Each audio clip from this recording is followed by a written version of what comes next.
काम को करने के लिए दो तरीके होते हैं, एक वही घिसी पिटी तरीका और दूसरा अपना स्मार्ट तरीका, जिसे हम देहाती तरीका भी बोलते हैं। और देहाती से ज्यादा स्मार्ट तो आपको शायद ही कोई मिले। जैसे कि आज सवेरे मैं 4 बजे उठा, मैंने स्नान किया, मैंने खाना बनाया और मैं यहाँ आया। यहाँ पर जो भी वाक्य का मैंने यूज किया उनसे यह प्रतीत होता है कि मैंने ये सारे कार्य बीते समय में किया। और ऐसे वाक्यों का अंग्रेजी अनुवाद हम पास्ट टेंस में करते हैं, सिंपल पास्ट टेंस में। और इसका स्ट्रक्चर हमारे पास होता है subject plus V2 plus object. जैसे कि पहला वाक्य था हमारा, मैं आज 4 बजे उठा, I got up at 4 AM today. मैंने स्नान किया, आई टुक अ बाथ। मैंने खाना बनाया, आई कुक्ड फूड। मैंने खाना खाया, आई एट फूड। मैं यहाँ आया, आई कैम हियर। वह आया, ही कैम। वह गया, ही वेंट। वह भूल गया, ही फॉरगॉट। वह बोला, ही सेड। वह हंसा, ही लाफ्ड। सूर्य निकला, द सन रोज। यहाँ पर राइज मतलब निकलना और उसका V2 होता है रोज, ROSE मतलब कि निकला। सूर्य डूबा, द सन सेट। घंटी बजी, द बेल रैंग। कक्षा प्रारंभ हुई, द क्लास स्टार्टेड। कक्षा खत्म हुई, द क्लास फिनिश्ड। उसने पत्र फाड़ डाला, ही टोर अप द लेटर। मैंने उसका पता लिख लिया, I wrote down his address. उसे गुस्सा आया, ही गॉट एंग्री। उसे मुझ पर गुस्सा आया, he got angry on me. वह गुस्से से चिल्लाया, ही साउटेड एंग्रीली।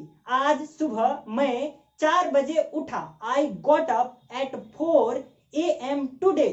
उनका पिछले सप्ताह विवाह हुआ, he got married last week। मुझसे उसने पूछा, he asked me।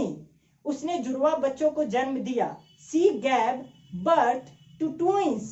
मैंने यह अनुभव से सीखा, I learned this from experience। उसकी आंखें आंसुओं से भर गई, her eyes filled with the tears। ईश्वर ने हमें बचाया, God saved us।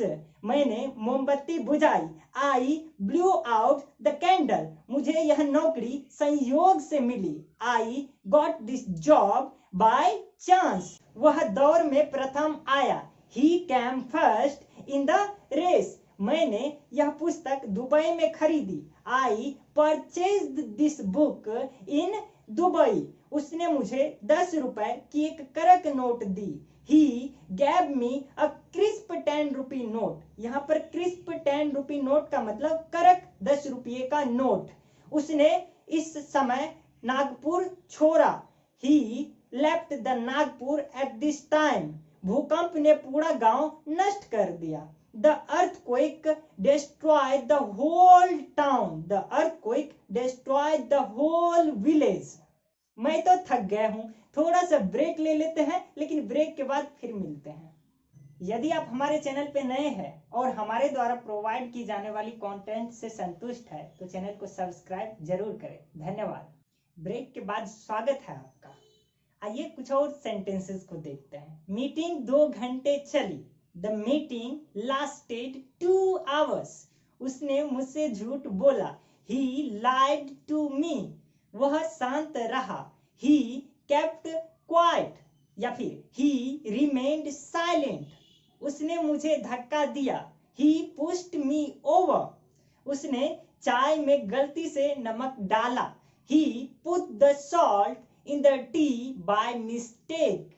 उनकी कार कीचड़ में फंस गई, their car stuck in the mud। मैंने कल रेडियो पर उनका भाषण सुना, I heard his speech on the radio yesterday। उसने समय का सदुपयोग किया, he made good use of time। मैं बहुत गहरी नींद में सोया, I slept very soundly। मैंने कल उससे इसके बारे में बात की, I talked to him। या फिर I spoke to him about this yesterday। वह कीचड़ में मुंह के बल गिरा। He fell on his face in the mud. एक छोटे से ब्रेक के लिए रुकते हैं, फिर मिलते हैं आपसे। दोस्तों YouTube पे ये मेरा पहला अनुभव है, सपोर्ट जरूर करें, आपका सपोर्ट ही हमारी ताकत है। ब्रेक के बाद स्वागत है आपका फिर से। आइए देखते कुछ एक और सेंटेंसेस को जिसके अंत में आ है, ई है, ए है वाली जैसी कोई बात ही नहीं है, लेकिन फिर भी हम इनका अनुवाद सिंपल पास्ट टेंस में ही करते हैं। जैसे कि लगभग 500 विद्यार्थी कार्यक्रम में उपस्थित थे। About 500 students attended the program. वह निश्चित ही प्रथम पुरस्कार के योग्य था। He certainly deserved the first prize. उसे इस बारे में सब मालूम था। He knew about this everything. उसे मेरी सलाह चाहिए थी। He wanted my advice. उसे कुछ और पैसों की जरूरत थी। He wanted some more money. या फिर He needed some more money. मुझे आपके पिताजी से मिलने की इच्छा थी। I wanted to meet your father. अब आइए मित्रों देखते कुछ एक और सेंटेंसेस को। ऐसे सेंटेंस से हमारे बीते समय में कुछ आदतों का पता चलता है और ऐसे वाक्यों का अनुवाद भी हम सिंपल पास्ट टेंस में ही करते हैं। जैसे कि वह हमेशा डायरी और पेन साथ ले जाता था। He always carried a diary and a pen with him. वह हमेशा काले कपड़े पहनती थी। She always wore black clothes. वे साथ रहते, साथ खाते और साथ काम करते थे।